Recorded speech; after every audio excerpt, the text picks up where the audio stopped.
Isang mapagpalang araw sa ating lahat. Tayo po muling magbabalik sa pag-aaral ng salita ng Panginoon at tayo po ay nasa aklat ng Ruth, Kabanata 2. Ayan. Ang kabanatang ito ay nagpapakita kung paano gumagalaw ang Diyos sa ordinaryong pangyayari, no? Walang himala na dramatic, pero ang providence ng Diyos ay malinaw. Subalit bago tayo magpatuloy, tayo po muna ay dumulog sa isang panalangin. Ama naming Diyos na makapangyarihan sa lahat, muli kami lumalapit sa iyo, Panginoon, at nagpapakumbaba. Samahan niyo kami, turuan niyo po kami, paglinawin niyo po ang aming mga kaisipan, Panginoon, upang higit ka po naming makilala. Sa Espiritu Totohanan, ikaw ang mapapurihan, ngayon at magpakailanman. Amen.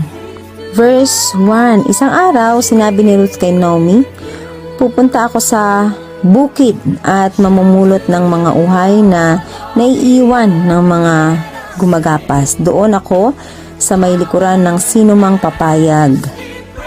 Sumagot si Naomi, ikaw ang bahala anak. Kaya't si Ruth ay nagpunta sa bukid at namulot ng mga uhay. Kasunod ng mga gumagapas, nagkataong ang napuntahan niya ay ang bukid ni Boaz, isang kamag-anak ni Elimelech na napakayaman at ginagalang sa kanilang bayan. So dito makikita natin po, may kamag-anak si Naomi sa panig ng kanyang asawa, isang lalaking mayaman na makapangyarihan din po si Boaz. Ano po si Boaz ay kinsman o kamag-anak, no? Sa kultura ng Israel, ang kamag-anak ay may responsibilidad na tumulong sa pamilya, no? Yun yung redeemer concept na tinatawag. Siya ay mighty man of wealth, hindi lang mayaman kundi respetadong tao, no? Dito makikita natin na parang isang influential na tao na sa komunidad na may kakayanang tumulong sa mga nangangailangan. Yun yung kanyang yung sa panahon natin ngayon, ganun siya, no? So makikita natin dito na hindi pa alam ni Ruth, no? Pero naghanda na ang Diyos ng taong magiging sagot sa kanyang pangangailangan. Makikita rin natin, ang gleaning ay batas ng Diyos para sa mahihirap, no po? Kasi dito sinabi ni Ruth kay Naomi, pabayaan mo akong pumunta sa bukid upang mamulot ng mga uhay na trigo. So dito pinapayagan ang mahihirap na mamulot ng natitirang ani. Ano po? Sa ating panahon ngayon, ito ay parang social welfare program ng Diyos noon. Ano po? Si Ruth ay hindi tamad. Kahit mahirap siya, handa siyang magtrabaho. Makikita rin natin sa kabanatang ito na sabi dito, nagkataon na napunta siya sa bukid ni Boaz, no? Ang salitang nagkataon ay tila coincidence, no? Ngunit sa mata ng Diyos, yan ay divine appointment na tinatawag. Minsan, may mga pangyayari na parang random meeting, random opportunity, pero iyon pala ay direksyon ng Diyos, no? Para sa kanyang mga anak. Verse 4, sabi dito, di nagtagal, dumating naman si Boaz mula sa Bethlehem, sumainyo si Yahweh, ang bati niya sa mga gumagapas. Pagpalain naman kayo ni Yahweh, sagot nila. Ayan, dito makikita natin na ang spiritual leadership ni Boaz, ano po, ang kanyang negosyo ay may presensya talaga ni Lord. Isang employer ngayon na kung saan ay may integridad, no, may respeto sa empleyado, may takot sa Diyos, no.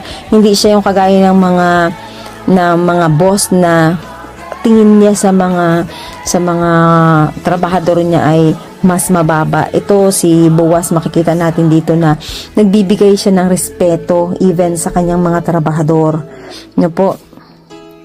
5 na makita ni Ruth, tinanong ni Boaz sa katiwala, sino ang babaeng iyon? Siya po ang Moabitang kasama ni Naomi na umuwi rito mula sa Moab. Sagot ng katiwala.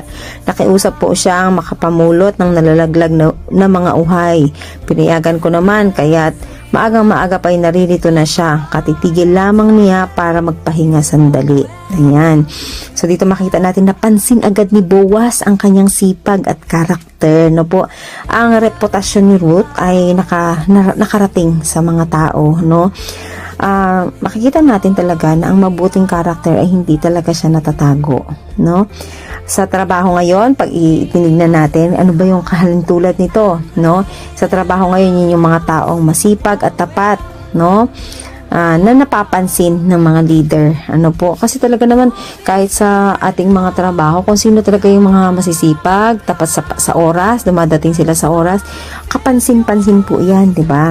Ayan. So verse 8, sabi dito, nilapitan ni Boaz si Ruth at kinausap, anak, huwag ka nang pupunta sa ibang bukid. Dito ka na lang mamulot kasama ng aking mga manggagawang babae. Tingnan mo kung saan sila gumagapas at sumunod ka. Sinabi ko na sa mga tauhan ko na huwag kang gambalain at kung ikaw ay nauuhaw, malaya kang uminom ng tubig mula sa aking banga. Ayan. So dito makita natin yun, pinoprotektahan siya ni Boaz. No? Inutusan niya pa yung kanya mga manggagawa na huwag gagambalain si Ruth. Yan. Yung mga makikita natin na sa panahon natin ngayon, yung mga amo na kumbaga parang binibigyan nila ng pagpapahalaga even yung pinakabago o pinakamahina sa kanyang mga empleyado. Ang tunay na lalaking may takot sa Diyos ay tagapagtanggol, no? At hindi mapagsamantala. Verse 10, nagpatira pa si Ruth bilang pagbibigay galang at nagtanong, ako po ay isang dayuhan, bakit po napakabuti ninyo sa akin? Ayan. So, sabi niya, bakit mo ako pinapansin gayong ako ay dayuhan? Parang ganyan po yung term niya. Ano po? Si Ruth ay Moabita, isang banyaga. Sa Israel kasi noon, hindi madaling tanggapin ang mga dayuhan. Dito makikita natin ang biyaya ng Diyos ay hindi limitado sa lahi, 'di ba? O sa estado ng isang tao. Ito ay ang unang larawan ng global salvation plan ng Diyos, no? So pinapakita dito talaga na yung kaligtasan at pabor ng Panginoon ay hindi lang dun sa mga Israelita, kundi dun sa mga Gentiles na kung saan ay naniwala, no? At umaasa na mayroong Diyos na makapangyarihan. Ayan. So, verse 11, sabi po dito, sumagot si Boaz, nabalitaan ko ang lahat ng ginawa mo sa iyong biyanan. Mula nang mamatay ang iyong asawa, alam ko rin iniwan mo ang iyong mga magulang at sariling bayan upang manirahan sa isang lugar na wala kang kakilala. Pagpalain ka nawa ni Yahweh dahil sa iyong ginawa, gantimpalaan ka nawa ni Yahweh ang Diyos ng Israel sapagkat sa kanya ka lumalapit at nagpapakupkup. Ayan. Dito talaga pinuri ni Boaz, no, ang ginawa ni Ruth sa kanyang biyanan na si Naomi. Sabi niya, ang Panginoon nawa ang gumanti sa iyo. So, makikita natin dito, narinig ni Boaz ang sakripisyo ni Ruth, no? Kasama dito siguro yung iniwan niya yung kanyang bansa, yung kanyang pamilya, yung kanyang seguridad. Ano po, parang mga migrant worker ngayon na lumipat ng ibang bansa, nagsakripisyo para sa kanilang pamilya. So, ano man yung kalagayan mo ngayon na ginagawa para bilang sakripisyo sa mga mahal mo sa buhay or bilang pagsunod, no, ay iyan po ay hindi nawawaglit sa kaisipan ng Panginoon, no.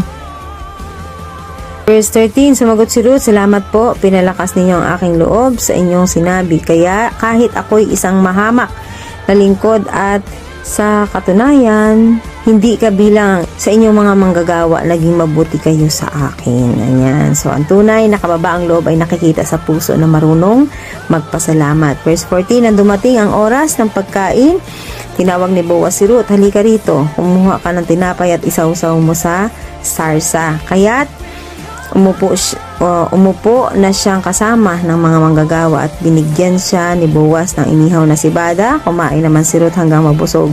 May natira pa sa pagkain ibinigay sa kanya. Ayan, so makita natin dito, no, hindi lang siya tinulungan, tinanggap siya sa komunidad, no.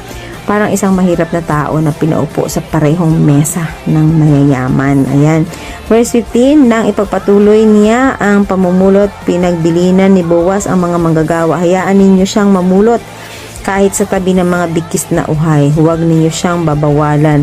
Maglaglag kayo ng mga uhay mula sa binigkis para may mapulot siya. Imagine niyo po yung pabor, no, na binigay dito. Inutusan pa ni Boaz ang kanyang mga manggagawa na mag-iwan pa ng mas maraming ani para kay Ruth. Ano po, ito ay biyaya na biyaya sa kanya. Ano po, hindi lang sapat sobra pa ang ibinigay sa kanya. Kaya alam nyo, kapag ang Diyos ang nagbibigay, hindi lang siya nagbibigay ng inaasahan natin, kundi higit dun sa ating mga inaasahan. Verse 17, sabi dito, si Ruth ay namulot hanggang gabi.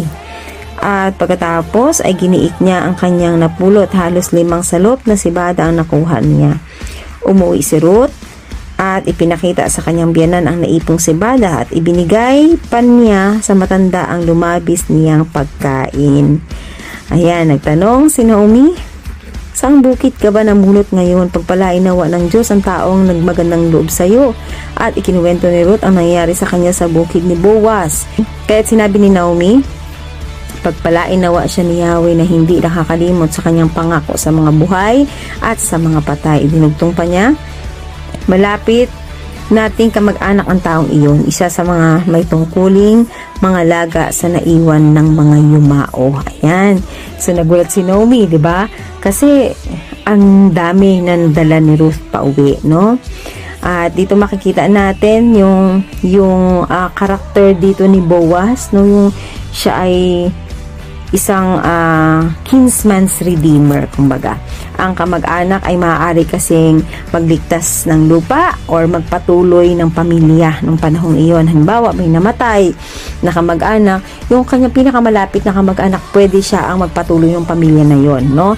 At pwede rin na kung halimbawa na isanla yung lupain, pwedeng siya rin yung magtubos ng lupain na yon, no? Ganun po yung kultura nila noon. Ito ay larawan ng ginawa ni Jesus Christ sa atin, ano po, bilang ultimate redeemer or savior. Sa 21, sabi po dito, nagpatuloy ng pagsasalaysay si Ruth. Sinabi pa niyang magpatuloy akong mamulot sa kanyang bukid hanggang sa matapos ang anihan niya. Sumagot si Naomi, oo nga anak, baka mapahamak ka lang kung sa ibang bukid ka pupunta. Mabuti ngang manatili kang kasama ng kanyang mga manggagawang babae. Ganun nga ang nangyari. Namulit si Ruth kasama ang mga gumagapas sa bukid ni Boaz hanggang sa maaning lahat ang trigo at ang sibada. At namuhay siya sa piling ng kanyang biyanan. No? Ang kwento na nagsimula sa kahirapan si Ruth ay nagsisimula ng mabago, no? Dito makikita natin from doon sa chapter 1 na parang ang hirap-hirap ng buhay. Dito sa chapter 2, unti-unti na siyang nababago. Ayan, kaya makikita po natin talaga dito sa kwentong ito yung pagkilos ng Panginoon sa pamamagitan ng paghipo niya sa puso ng mga tao na nakakasalamuhan natin, no? Or yung mga taong inappoint niya na maging gabay or maging tugon sa ating mga panalangin. Ito makikita natin na hindi dramatic ang mga pangyayari pero gumagalaw ang Diyos. Ano po, makikita rin natin yung sipag at katapatan ni Ruth ay nagdala sa kanya sa blessing or sa pagpapala ng Panginoon. Ang chance, no, yung meeting kay Boaz ay plano ng Panginoon, hindi siya swerte, hindi siya aksidente, kundi talaga ito ay divine appointment ng Diyos. Ayan, makikita rin natin si Boaz ay larawan ng isang redeemer na magliligtas sa nangangailangan tulad ng ginawa ni Jesus Christ sa atin. Ano po? Sana may natutunan tayo, pagpalain tayo ng ating Panginoon at muli kay Jesus ang papuri.